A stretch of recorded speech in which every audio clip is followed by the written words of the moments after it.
They are crack warriors in a land dedicated to war. Warfare had been going on for centuries. Relentlessly drilled to break every bone in their enemy's body. People were killed, literally beaten to death. Their weapons are crude, but deadly. If you want to kill somebody with a stone axe, you need to be very strong.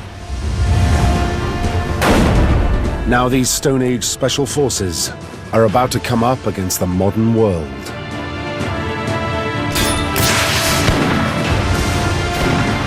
The arrival of the British is going to change everything. What happens next will go down in history. And he's knocked down, bloodied, and tries to rise up. They all want to be in at the kill. This is the true story of how the Hawaiian Koa warriors took on the might of the British Empire and won. 2 Royal Navy ships. Position 19 degrees north, 155 degrees west. On board HMS Resolution, Great Britain's most famous navigator, Captain James Cook. He's in the 3rd year of his voyage and steadily filling in the vast blanks on the 18th century map of the world.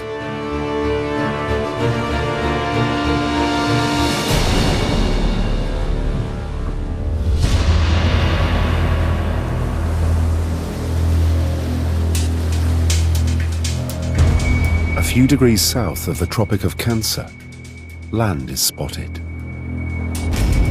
It's not on Cook's charts, but it soon becomes clear it is inhabited.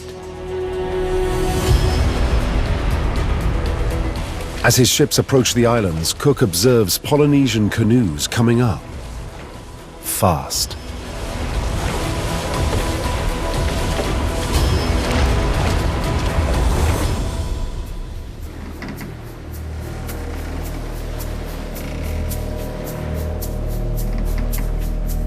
But the islanders bring gifts. They want trade, not war. Cook honors their chief, but it's the man standing next to him that really catches his attention. His name is Kamehameha. Kamehameha creates an impression because he's clearly a little bit different to the others. Many of them wrote in their journals about this fierce-looking warrior with the darting eyes. And these eyes are hard at work. Kamehameha takes in the ship, the men, and most of all their firepower and steel weapons. He would see the weapons that were being worn by the Marines aboard Cook's ship.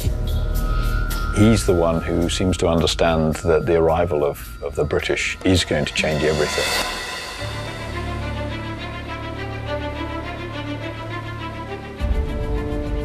Cook and Kamehameha will meet again. Cook's state-of-the-art force and Kamehameha's Stone Age warriors are on a collision course.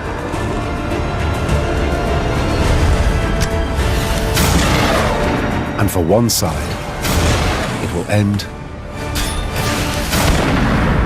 in disaster.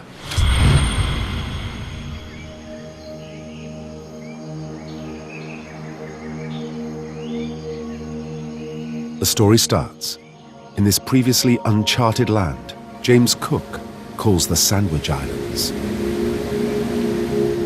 Kamehameha and his warriors use the name we know it by today, Hawaii.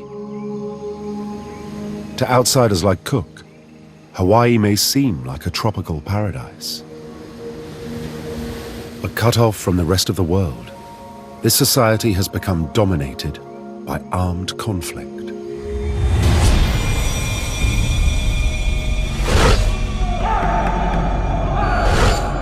This land is presided over by the all-powerful Ku, the Hawaiian god of war. By the time that Kamehameha is born and the years when Cook comes, there's almost constant warfare. It is a closed society. The islands are isolated thousands of miles from anything else. So this is a lot of dynasty. On the basis of their origin, who's their father, and their aptitude. So are they the right stuff to make warriors?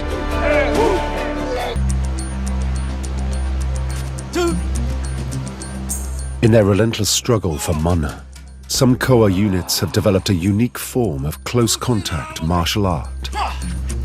They call it lua.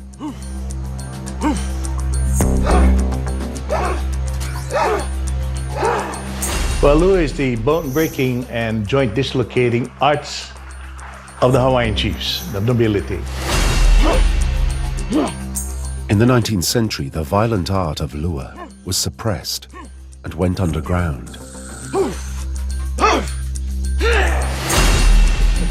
Today, its secrets are being passed on to a new generation by a handful of grandmasters, such as Mitchell Eli. Strike to the neck. We'd like to demonstrate for you now the fighting art of the lua. Akakau. There's the break of the little finger. In the thumb, dislocation of the wrist, breaking of the elbow, and finally dislocation of the shoulder.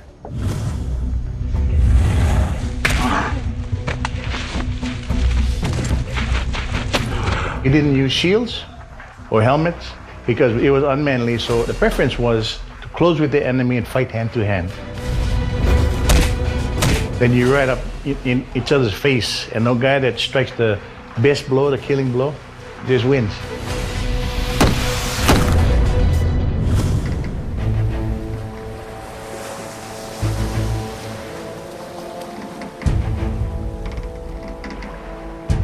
One man is to become the most celebrated Koa warrior of them all. Kamehameha, the man who stood out on Cook's ship. Legend has it that this man was destined for greatness. It was dictated from birth.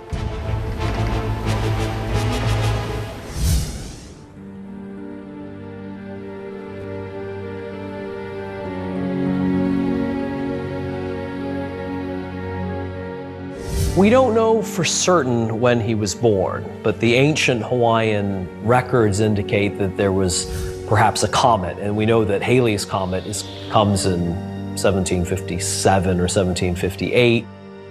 Some folks will go and associate the appearance of the comet with the birth of the great leader. There was a prophecy that he would be a destroyer of chiefs.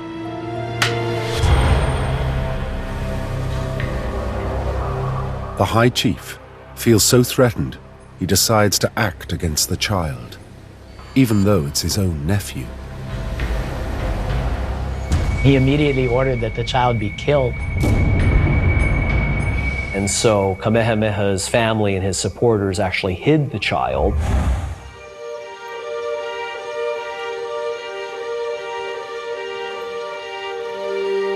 The story goes, the young boy is spirited away to a remote valley on the wild north coast and guarded by a special unit of Koa warriors. The boy had been raised only by warriors charged with his protection, and there were no other children in his life. He had only been raised to be a leader. And this single boy growing up in the company of warriors now earns his name. The name Kamehameha translates the lonely one.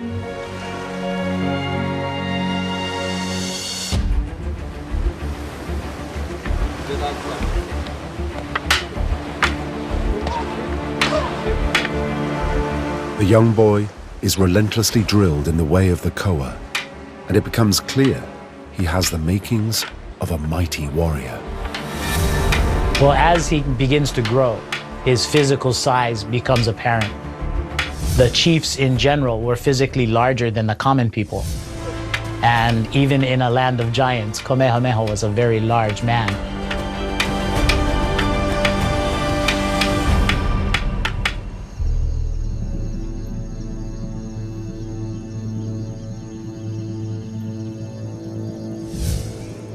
Hawaiian tradition states that it's now that Kamehameha determines to grasp his destiny. The young man takes on the legendary Naha stone, all 5,000 pounds of it. According to the story, similar to Arthur and the sword in the stone, if anyone would be able to move the stone, they would be able to conquer the entire island.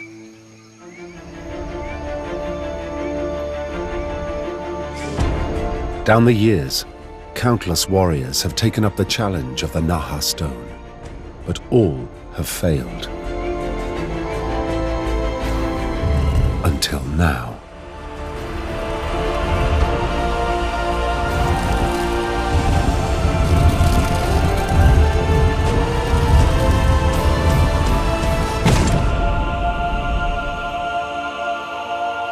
This would have been something that added to his status and reputation as someone who was a contender for unifying all of the islands in the Hawaiian chain.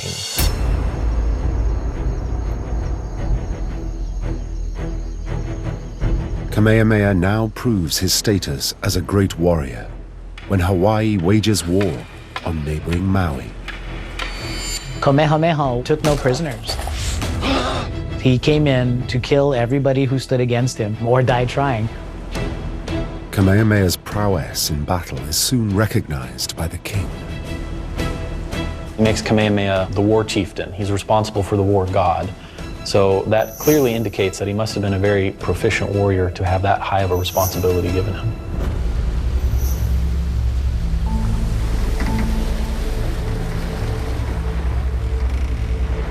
When the British arrive, the young Koa commander knows exactly what his job is. He must check out these strange outsiders who are clearly of a warrior race. Are these men a threat to his king, his people, and his mana? Likewise, Cook takes the measure of the young warrior standing before him. He realizes, if there is trouble, this is the man to watch. We soon discovered amongst the chief's attendants Kamehameha, a savager-looking face as I ever saw.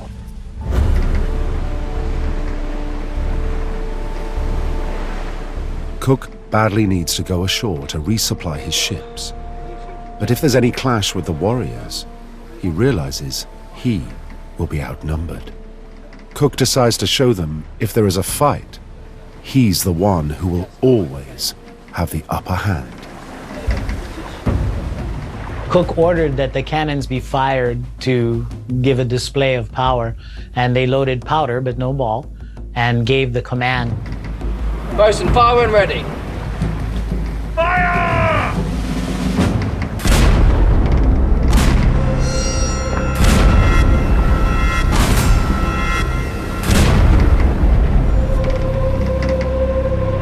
When the cannons were fired, the great roaring sound caused the Hawaiians to drop to the deck in fear and tremble.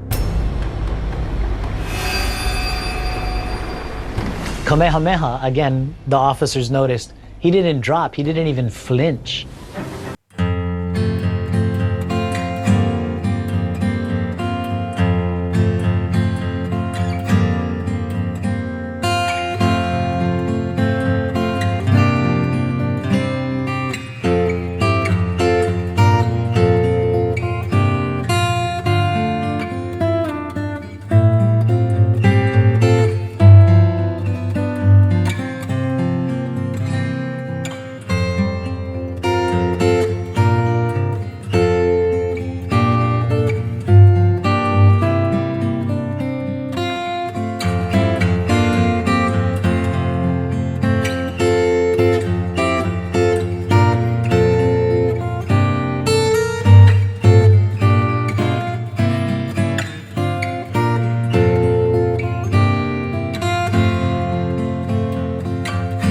There's something which isn't, it's not a greeting, it's not a trading opportunity, it's a religious event.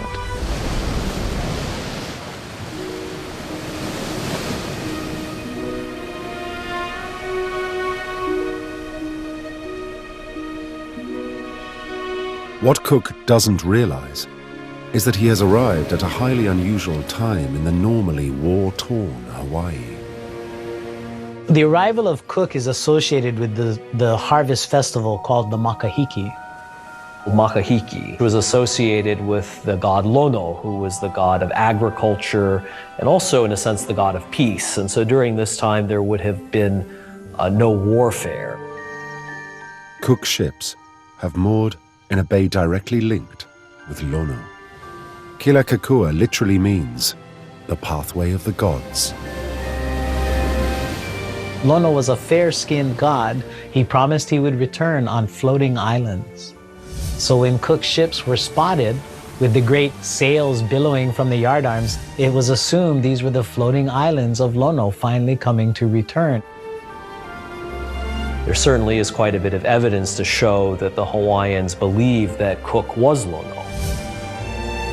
Some would argue that he was treated almost as a god. Some Hawaiians, there's accounts of them basically prostrating themselves on the ground in front of him.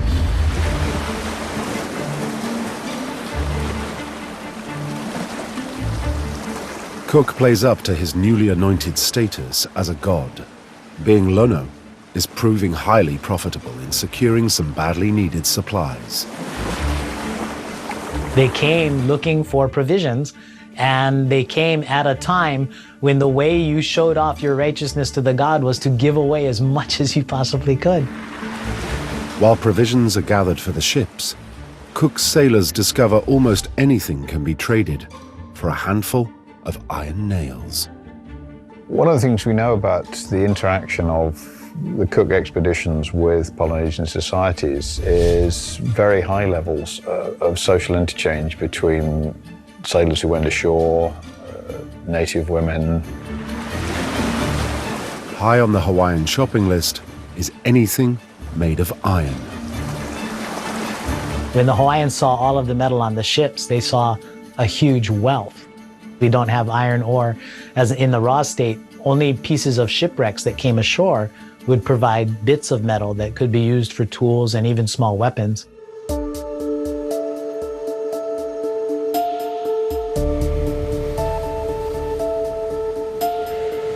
But not everyone is caught up in this flurry of sex and hard bargaining. The one group in this society that doesn't have a great deal of trade are the warriors, because the British don't need any warriors, and the warriors don't have anything that the British want. Kamehameha's koas need metal to make weapons, but unlike their womenfolk, they have nothing to offer. So they're on the sidelines watching all of this happening, and they're watching their prestige within their own society collapsing in front of them.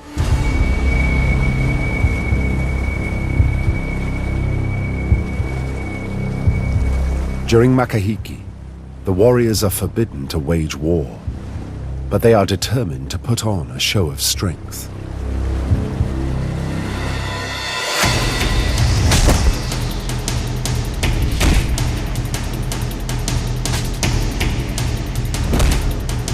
I think there's a lot of status anxiety going on here, and some of that posturing on the beach is, look at us, we're big and strong.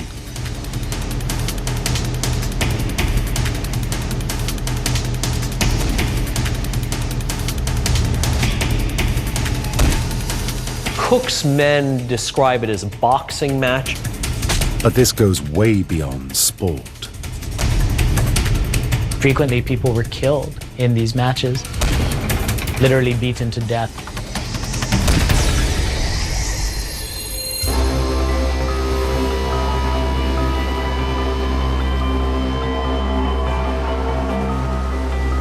But for now, the warriors are kept in check by the taboos of Makahiki. Beneath the surface, though, tension is rising. Many of the trades, at least we would perceive today to be very unfair, to say I'll give you 30 hogs for one nail or such, might be an indicator that the Hawaiians felt that they were justified in taking certain things from the British. There is now a spate of petty pilfering. The warriors begin to display an attitude the British describe as too much bordering on insolence. There's an account written in one of the journals that the British had sort of been exploiting the Hawaiians for resources, and one of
After leaving the shelter of Kilakakua Bay, fate now intervenes.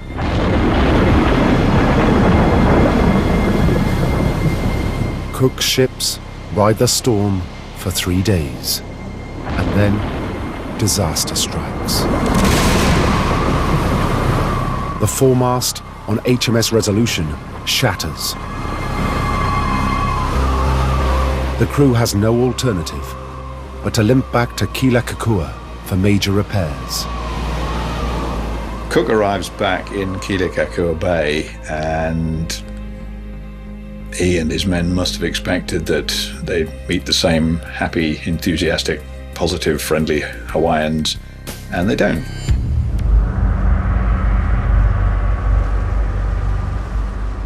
For Kamehameha and the Hawaiians, the strange return of Lono is profoundly disturbing.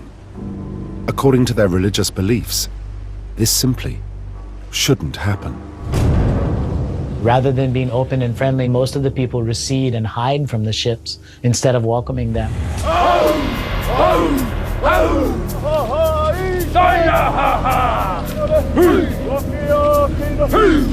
What the British don't realize is that Makahiki, the season of peace, is over. It's a different time of the year, it's a different season, and nothing is going to be the same second time around. the seasons are changing between Makahiki and the time of Lono and the time of war that was beginning again. At long last, the warriors can shake off the religious taboos of the god of peace. They know there is now one clear way to regain status. Their all-important mana. The Koa must take on the men who have undermined their authority. The British, led by their chief, Captain James Cook. They're checking the British out. They want to know if these are really warriors. Because most of the British crew, the Marines, and even the sailors, are not going to look very impressive physically to the Polynesians.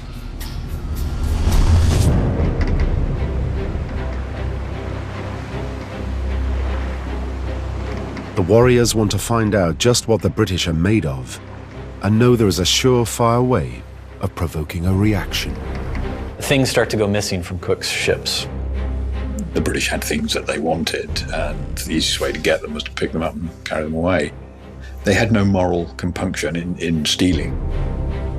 Theft is actually a skill in the Hawaiian culture. In the Polynesian culture, there are people that are famous thieves. You need a thief from time to time. And unlike on the first visit, it's no longer petty pilfering. Now the Hawaiians steal items essential to the success of Cook's mission and the safety of his men. Tension boils over when a warrior makes off with a blacksmith's chisel and tongs.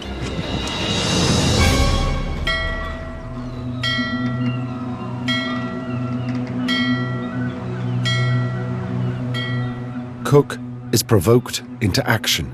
He decides it's time to teach the Hawaiians a lesson in British justice. 40 lashes in full view of the warriors watching from the beach.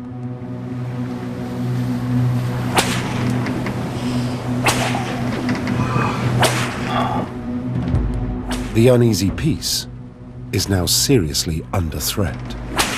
It's beginning to break down, and the thing that Cook had always been so good at was keeping that level of attention so that the British didn't overstep the bounds. Of course, the chiefs would certainly not appreciate this type of behavior. And now that they weren't restricted by the Makahiki season, they could go ahead and react as they felt they should react rather than holding back. The Koa are burning to revenge this humiliating loss of mana. One warrior slips on board unnoticed, steals the tools again, and makes off.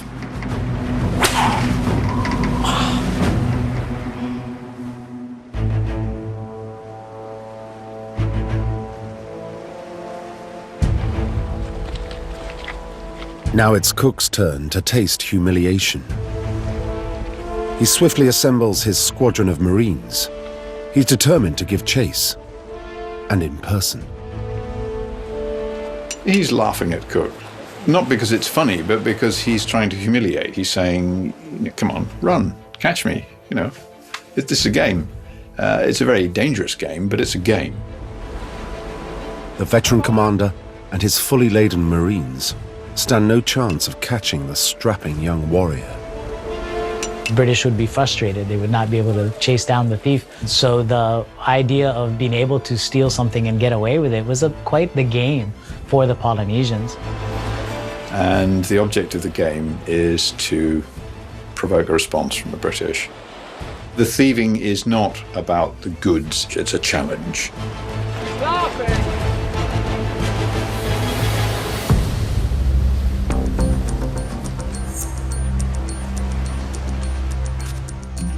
Kamehameha and his Koas have made a fool of the British, but the mana-hungry warriors are out for blood. But while Kamehameha has superiority in numbers, he realizes if it comes to open conflict, he's outgunned. To take on Cook and win, Kamehameha knows he must find a way to even up the odds. He was a warrior and he wanted metal daggers. It will give him and his small group of followers an edge in battle, whoever they're fighting. If they end up fighting the British, a knife is still better than a stone axe.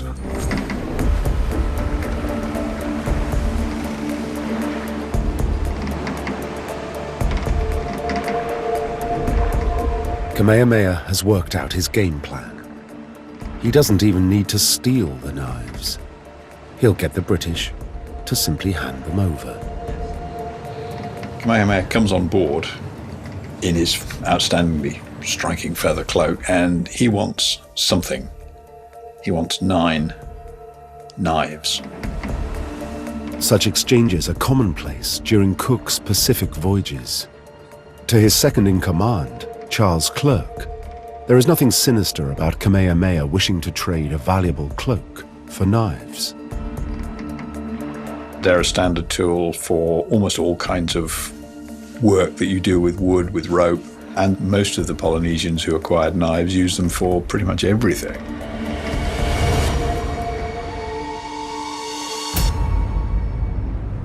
But Kamehameha doesn't work with rope and wood.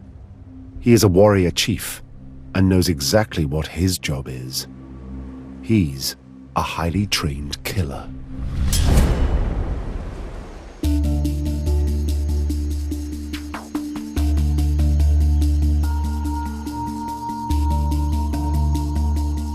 Kamehameha passes out the new weapons to his squad and now reveals his plan to take on the British. It's a covert operation, aimed at striking right into the very heart of Cook's camp. Kamehameha's bold scheme is to steal Captain Cook's most important boat, the ship's cutter. The boat is how you survey, it's how you chart, it's how you go ashore to get food and supplies.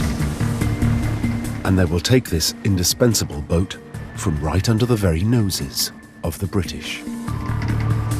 It's the sort of thing that you would have to associate with the warrior group. They're the people with the training, the expertise, and the sensibility that would lead them to do something dangerous like this. Kamehameha's strategy is simple. He wants to anger Cook into overplaying his hand and provoke him into making a strategic blunder. By stealing the cutter, the Hawaiians will have known that this was going to annoy the British far more than anything else they'd attempted to steal before.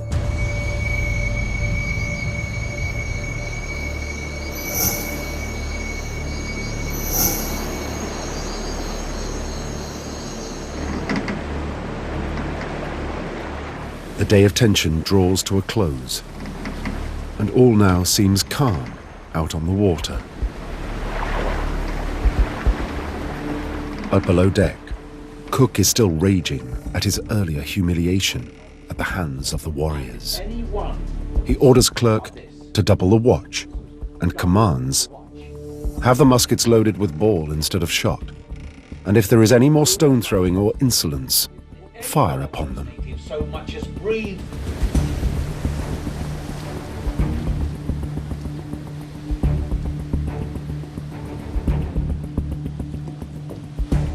Down below, a lone Koa warrior is stealthily moving in.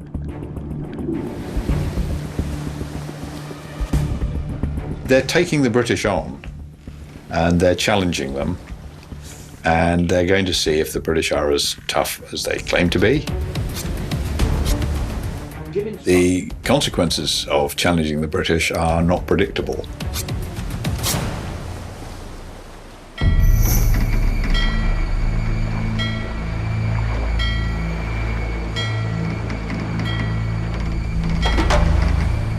First light.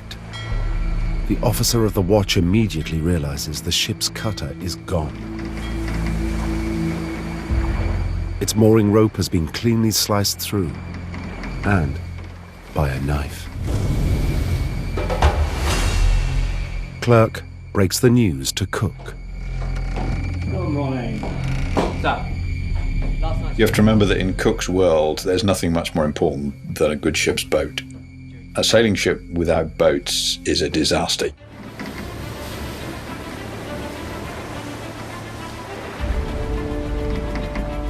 Cook quickly comes up with his strategy to get his boat back.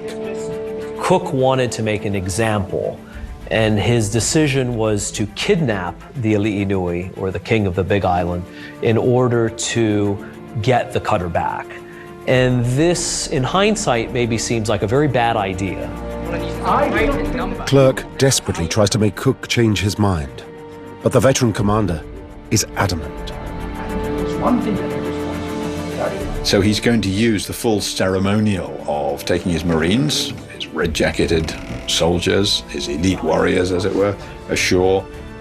He's going to use the overwhelming firepower at his disposal to intimidate the Hawaiians, and there's now a danger that something is going to get out of control.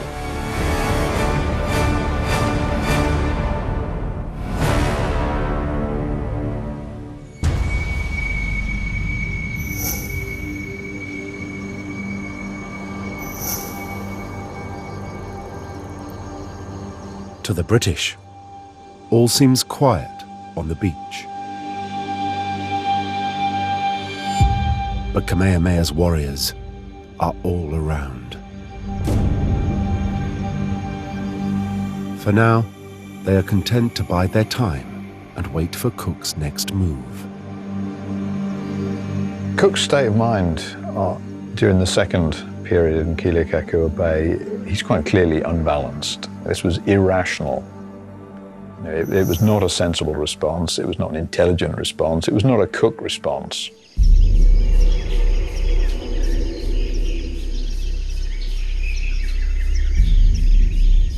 When Cook marches into the royal compound, he immediately quizzes the king about the missing cutter. Kalaniʻopuʻu isn't aware that it's been stolen. He was asleep during the entire incident. Nobody asked him. They just did it. So he's a little bit confused as to what's going on. Cook tries to get the king to come with him. The king doesn't defy Cook, but his attendants and such are very worried about this situation. Kalaniʻopuʻu seems under the impression that Cook is inviting him to visit his ship. And initially, he is more than happy to go along with this proposal. But as the party approaches the seafront, the king starts to waver. He becomes confused, and so he shows his refusal by sitting down in the trail right in front of Cook. Despite his rage, Cook backs off. He realizes manhandling the ruler of Hawaii is not his best move. Cook is a practical man. He sees that the chief is refusing and immediately decides to scrap this plan. We'll go back to the ship, we'll come up with plan B. Cook is about to order his men back to the boats, and then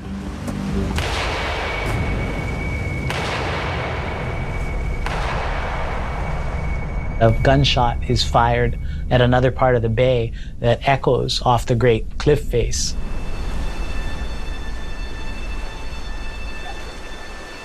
now news reaches the king.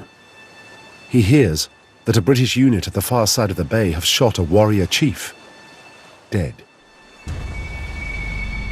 Now, when word of that came to where Cook and his men were, the tension was increasing.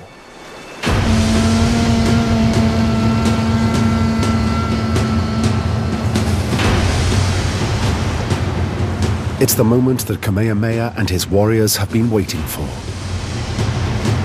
News spreads very quickly. Cook had grossly overstepped the mark.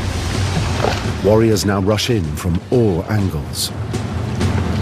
The Koa know exactly what their job is: to repel the British and protect their king, and by any means necessary.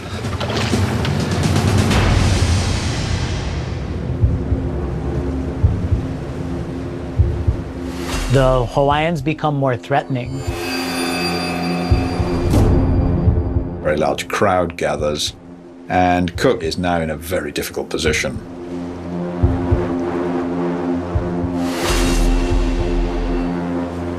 Weapons begin to appear at the ends of the crowd and make their way forwards.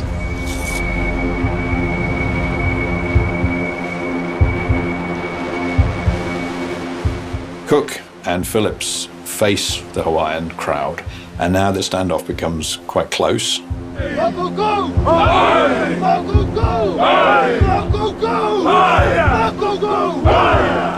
The Hawaiians are doing what we'd recognize as some kind of haka.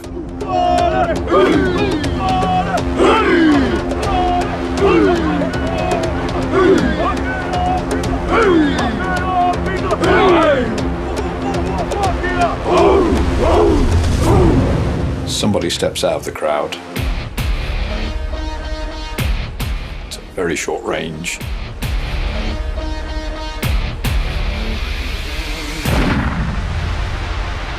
Cook fires his gun. It either misfires or he's loaded one side with birdshot. It stuns the warrior, but doesn't kill him. Which must have encouraged the Hawaiians.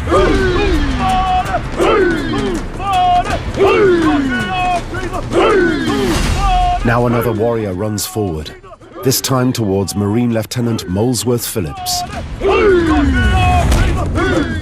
The crowd was absolutely boiling.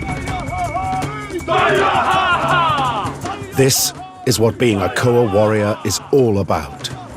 Years of intense training now kick in, automatically. The Hawaiians begin to press the attack.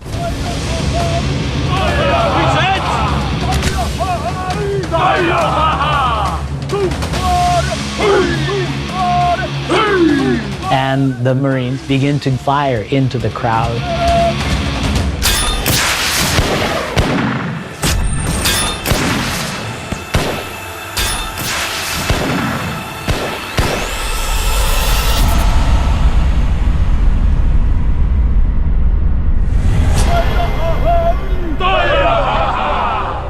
To the shock of the British, Kamehameha's warriors, stand their ground. Cook's men underestimated the reaction of the Hawaiians to Western weapons, that it was not something that deterred them. The ship can't fire to cover them, and the crowd surges forward.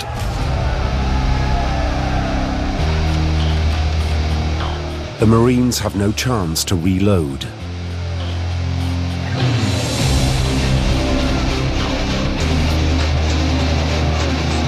The order goes up to retreat to the boats.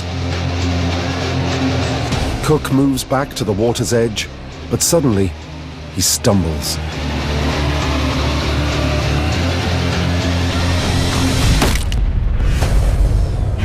He's knocked down, bloodied, and tries to rise up and call the boats in.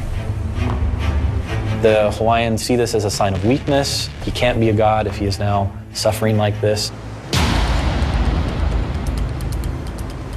And once they see him bleeding, the call goes out that he's a man just like any other man. And he's leapt upon in great numbers.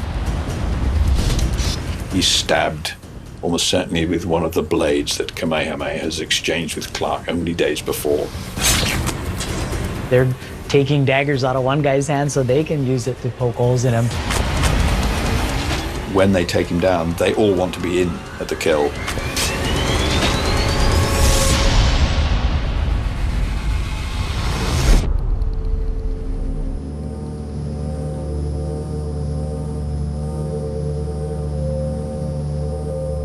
And as soon as they'd killed Cook, it was done.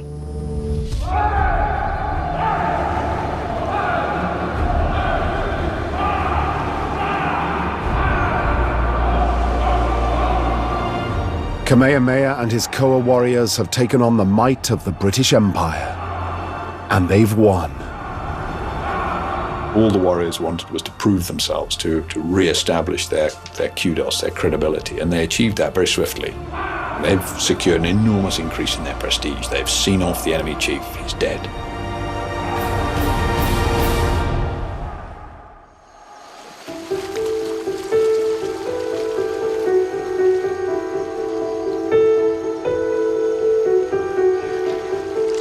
Ironically, their triumph over Cook is the beginning of the end for the Koa warriors. Kamehameha now launches his campaign to unite the Hawaiian Islands. But he relies more on modern firepower than on the bravery of his warriors.